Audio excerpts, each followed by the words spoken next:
Au nom d'Allah, le tout miséricordieux, le très miséricordieux. Tasin Mim. Voici les versets du livre explicite. Nous te racontons en toute vérité de l'histoire de Moïse et de Pharaon, à l'intention des gens qui croient. Pharaon était hautain sur terre. Il répartit en clans ses habitants afin d'abuser de la faiblesse de l'un d'eux. Il égorgeait leurs fils et laissait vivantes leurs femmes. Il était vraiment parmi les fauteurs de désordre. Mais nous voulions favoriser ceux qui avaient été faibles sur terre et en faire des dirigeants et en faire les héritiers, et les établir puissamment sur terre et faire voir à Pharaon, à Haman et à leurs soldats, ceux dont il redoutait.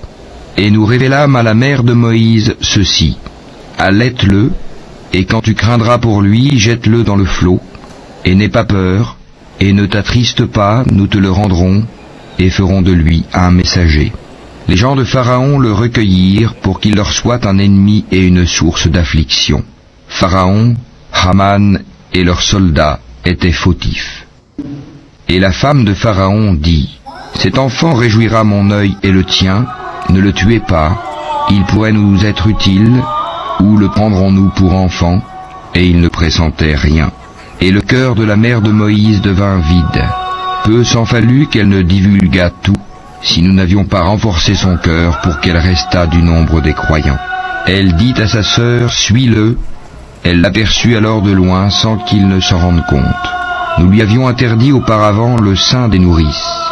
Elle, la sœur de Moïse, dit donc: voulez-vous que je vous indique les gens d'une maison qui s'en chargeront pour vous tout en étant bienveillants à son égard? Ainsi, nous le rendîmes à sa mère afin que son œil se réjouisse, qu'elle ne s'affligeât pas, et qu'elle sût que la promesse d'Allah est vraie. Mais la plupart d'entre eux ne savent pas. Et quand il eut atteint sa maturité et sa pleine formation, nous lui donnâmes la faculté de juger et une science. C'est ainsi que nous récompensons les bienfaisants. Il entra dans la ville à un moment d'inattention de ses habitants. Il y trouva deux hommes qui se battaient, l'un était de ses partisans et l'autre de ses adversaires. L'homme de son parti l'appela au secours contre son ennemi. Moïse lui donna un coup de poing qui l'acheva.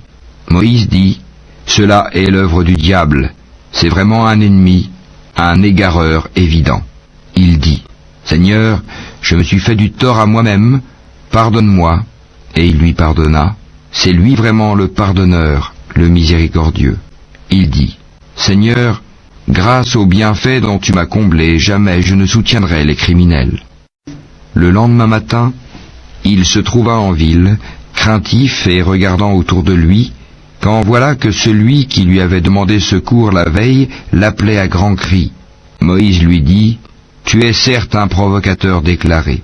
Quand il voulut porter un coup à leur ennemi commun, l'Israélite dit: Ô Moïse, veux-tu me tuer comme tu as tué un homme hier? Tu ne veux être qu'un tyran sur terre et tu ne veux pas être parmi les bienfaiteurs.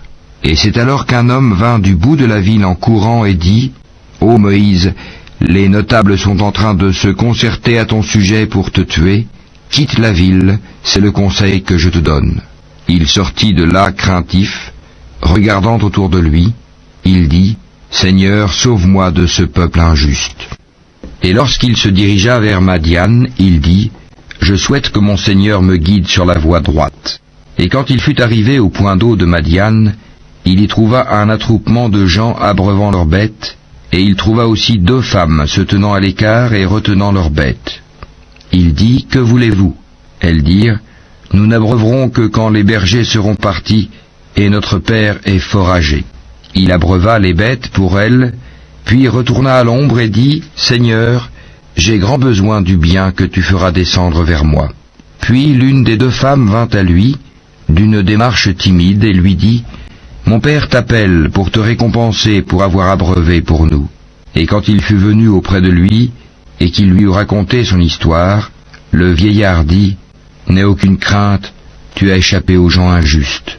L'une d'elles dit: Ô mon père, engage-le à ton service, moyennant salaire, car le meilleur à engager, c'est celui qui est fort et digne de confiance. Il dit: Je voudrais te marier à l'une de mes deux filles que voici, à condition que tu travailles à mon service durant 8 ans. Si tu achèves 10 années, ce sera de ton bon gré. Je ne veux cependant rien t'imposer d'excessif. Tu me trouveras, si Allah le veut, du nombre des gens de bien. C'est conclu entre toi et moi, dit Moïse, quel que soit celui des deux termes que je m'assigne, il n'y aura nulle pression sur moi, et Allah est garant de ce que nous disons. Puis, lorsque Moïse eut accompli la période convenue et qu'il se mit en route avec sa famille, il vit un feu du côté du mont. Il dit à sa famille, « Demeurez ici, j'ai vu du feu, peut-être vous en apporterai-je une nouvelle ou un tison de feu afin que vous vous réchauffiez. » Puis quand il y arriva, on l'appela du flanc droit de la vallée, dans la place bénie à partir de l'arbre, « Ô Moïse, c'est moi, Allah, le Seigneur de l'univers. » Et « Jette ton bâton. » Puis quand il le vit remuer comme si c'était un serpent, il tourna le dos sans même se retourner. « Ô Moïse, approche et n'aie pas peur, tu es du nombre de ceux qui sont en sécurité. Introduis ta main dans l'ouverture de ta tunique, elle sortira blanche sans aucun mal, et serre ton bras contre toi pour ne pas avoir peur. Voilà donc deux preuves de ton Seigneur pour Pharaon et ses notables, ce sont vraiment des gens pervers. Seigneur, dit Moïse, j'ai tué un des leurs et je crains qu'il ne me tue. Mais Aaron, mon frère, est plus éloquent que moi. Envoie-le donc avec moi comme auxiliaire pour déclarer ma véracité. Je crains vraiment qu'il ne me traite de menteur. Allah dit, nous allons par ton frère fortifier ton bras et vous donner des arguments irréfutables. Ils ne sauront vous atteindre grâce à nos signes, nos miracles. Vous deux et ceux qui vous suivront seront les vainqueurs. Puis quand Moïse vint à eux avec nos prodiges évidents, ils dirent, ce n'est là que magie inventée, jamais nous n'avons entendu parler de cela chez nos premiers ancêtres. Et Moïse dit, mon Seigneur connaît mieux qui est venu de sa part avec la guidée, et à qui appartiendra la demeure finale. Vraiment, les injustes ne réussiront pas. Et Pharaon dit, ô notables, je ne connais pas de divinité pour vous autre que moi. Haman, allume-moi du feu sur l'argile, puis construis-moi une tour, peut-être alors monterai-je jusqu'au Dieu de Moïse. Je pense plutôt qu'il est du nombre des menteurs. Et il s'enfla d'orgueil sur terre, ainsi que ses soldats, sans aucun droit, et ils pensèrent qu'ils ne seraient pas ramenés vers nous. Nous le saisîmes donc, ainsi que ses soldats, et les jetâmes dans le flot. Regarde donc ce qu'il est advenu des injustes. Nous fîmes d'eux des dirigeants qui appellent les gens au feu, et au jour de la résurrection, ils ne seront pas secourus. Nous les fîmes suivre dans cette vie ici-bas d'une malédiction, et au jour de la résurrection, ils seront parmi les honnis. Nous avons en effet donné le livre à Moïse, après avoir fait périr les anciennes générations, en tant que preuves illuminantes pour les gens, ainsi que guidée et miséricorde afin qu'ils se souviennent. Tu n'étais pas sur le versant ouest du Sinaï quand nous avons décrété les commandements à Moïse. Tu n'étais pas parmi les témoins.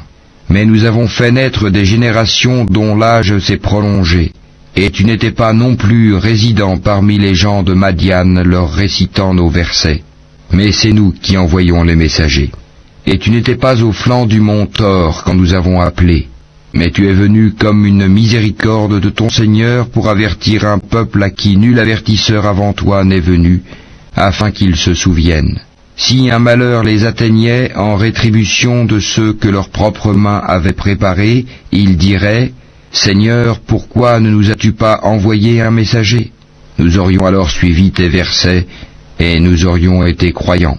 Mais quand la vérité leur est venue de notre part, ils ont dit, si seulement il avait reçu la même chose que Moïse, est-ce qu'ils n'ont pas nié ce qui auparavant fut apporté à Moïse? Ils dirent, deux magies se sont mutuellement soutenues. Et ils dirent, nous n'avons foi en aucune.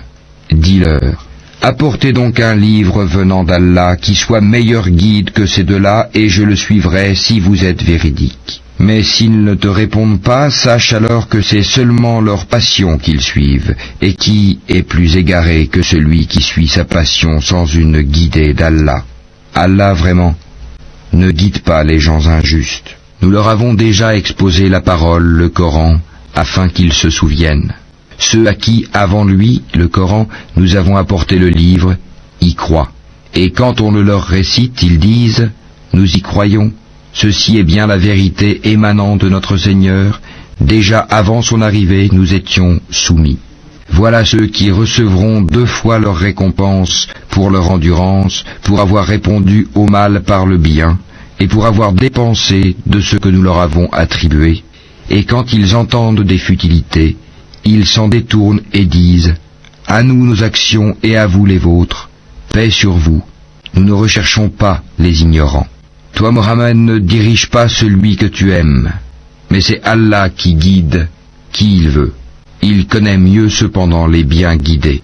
Et ils dirent, si nous suivons avec toi la bonne voie, on nous arrachera de notre terre. Ne les avons-nous pas établis dans une enceinte sacrée, sûre, vers laquelle des produits de toutes sortes sont apportés comme attribution de notre part? Mais la plupart d'entre eux ne savent pas.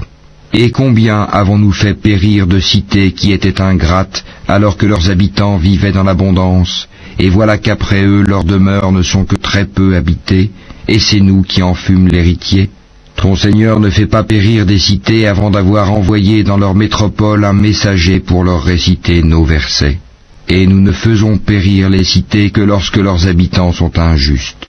Tout ce qui vous a été donné est la jouissance éphémère de la vie ici-bas et sa parure, alors que ce qui est auprès d'Allah est meilleur et plus durable. Ne comprenez-vous donc pas? Celui à qui nous avons fait une belle promesse dont il verra l'accomplissement, est-il comparable à celui à qui nous avons accordé la jouissance de la vie présente et qui sera ensuite, le jour de la résurrection, de ceux qui comparaîtront devant nous? Et le jour où il les appellera, il dira, « Où sont ceux que vous prétendiez être mes associés ?» Ceux contre qui la parole se réalisera diront, « Voici, Seigneur, ceux que nous avons séduits. Nous les avons séduits comme nous nous sommes dévoyés nous-mêmes. Nous les désavouons devant toi. Ce n'est pas nous qu'ils adoraient. » Et on leur dira, « Appelez vos associés. » Ils les appelleront, mais ceux-ci ne leur répondront pas. Quand ils verront le châtiment, ils désireront alors avoir suivi le chemin droit dans la vie d'ici-bas. Et le jour où il les appellera et qu'il dira, « Que répondiez-vous aux messagers ?» Ce jour-là, leurs arguments deviendront obscurs, et ils ne se poseront point de questions. Mais celui qui se sera repenti, qui aura cru et fait le bien, il se peut qu'il soit parmi ceux qui réussissent. Ton Seigneur crée ce qu'il veut, et il choisit. Il ne leur a jamais appartenu de choisir. Gloire à Allah, il transcende ceux qu'ils associent à lui. Ton Seigneur sait ce que cache leur poitrine et ce qu'ils divulguent. C'est lui, Allah, pas de divinité à part lui. À lui la louange ici-bas comme dans l'au-delà. À lui appartient le jugement, et vers lui vous serez ramenés. Dis, que diriez-vous si Allah vous assignait la nuit en permanence jusqu'au jour de la résurrection? Quelle divinité autre qu'Allah pourrait vous apporter une lumière? N'entendez-vous donc pas? Dis, que diriez-vous si Allah vous assignait le jour en permanence jusqu'au jour de la résurrection? Quelle divinité autre qu'Allah pourrait vous apporter une nuit durant laquelle vous reposeriez? N'observez-vous donc pas? C'est de par sa miséricorde qu'il vous a assigné la nuit et le jour, pour que vous vous y reposiez et cherchiez de sa grâce, et afin que vous soyez reconnaissants. Et le jour où il les appellera, il dira, « Où sont ceux que vous prétendiez être mes associés ?» Cependant nous ferons sortir de chaque communauté un témoin, puis nous dirons, « Apportez votre preuve décisive. » Ils sauront alors que la vérité est à Allah, et que ce qu'ils avaient inventé les a abandonnés. En vérité, Corée, Karun, était du peuple de Moïse, mais il était empli de violence envers eux. Nous lui avions donné des trésors dont les clés pesaient lourd à toute une bande de gens forts. Son peuple lui dit, « Ne te réjouis point, car Allah n'aime pas les arrogants. Et recherche à travers ce qu'Allah t'a donné la demeure dernière. Et n'oublie pas ta part en cette vie. Et sois bienfaisant comme Allah était bienfaisant envers toi. Et ne recherche pas la corruption sur terre, car Allah n'aime point les corrupteurs. » Il dit, « C'est par une science que je possède que ceci m'est venu. Ne savait-il pas qu'avant lui, Allah avait fait périr des générations supérieures à lui en force et plus riches en biens? Et les criminels ne seront pas interrogés sur leurs péchés? Il sortit à son peuple dans tout son apparat. Ceux qui aimaient la vie présente dirent, si seulement nous avions comme ce qui a été donné à Corée, il a été doté, certes, d'une immense fortune, tandis que ceux auxquels le savoir a été donné dirent, malheur à vous, la récompense d'Allah est meilleure pour celui qui croit et fait le bien, mais elle ne sera reçue que par ceux qui endurent. Nous fîmes donc que la terre l'engloutit, lui et sa maison. Aucun clan en dehors d'Allah ne fut là pour le secourir, et il ne put se secourir lui-même. Et ceux qui, la veille, souhaitaient d'être à sa place, se mirent à dire, « Ah, il est vrai qu'Allah augmente la part de qui il veut parmi ses serviteurs, ou la restreint. Si Allah ne nous avait pas favorisés, il nous aurait certainement fait engloutir. Ah, il est vrai que ceux qui ne croient pas ne réussissent pas.